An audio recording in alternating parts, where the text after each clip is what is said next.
Voici une illustration. Il s'agit d'une délocalisation à l'envers. Le numéro 1 des centres d'appel marocains vient d'investir massivement en France, où le coût du travail serait pourtant 3 fois plus élevé. Reportage Julien Dupéret, Dominique Bonnet. À Dreux, l'un des premiers employeurs de la ville est une entreprise marocaine. J'ai le plaisir de vous appeler aujourd'hui car en tant qu'abonné fidèle... Non madame, nous vous offrons les frais de mise en service. Ce centre d'appel a été racheté il y a quelques mois par un spécialiste marocain du secteur.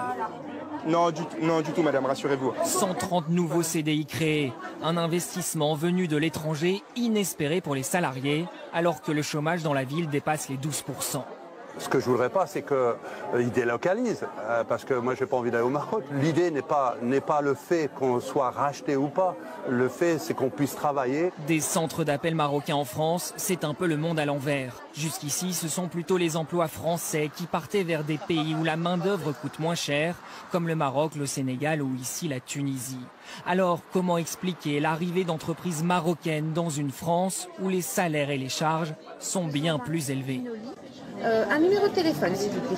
30 €, c'est le coût d'une heure de travail dans un centre d'appel en France, tandis qu'au Maghreb, cela revient à 13 €.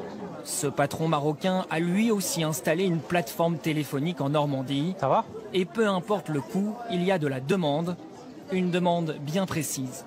On a certains clients qui vont avoir différents types d'appels. Et pour des appels un peu plus sensibles, ils préfèrent que ce soit géré en France. Et les appels un peu plus standardisés, ils vont être dans une logique de réduction de coûts, alors on va les traiter au Maroc. C'est le cas par exemple de l'administration qui gère les infractions routières. Pas question pour son patron de confier les relations avec les usagers à des téléconseillers qui n'ont jamais mis un pied en France.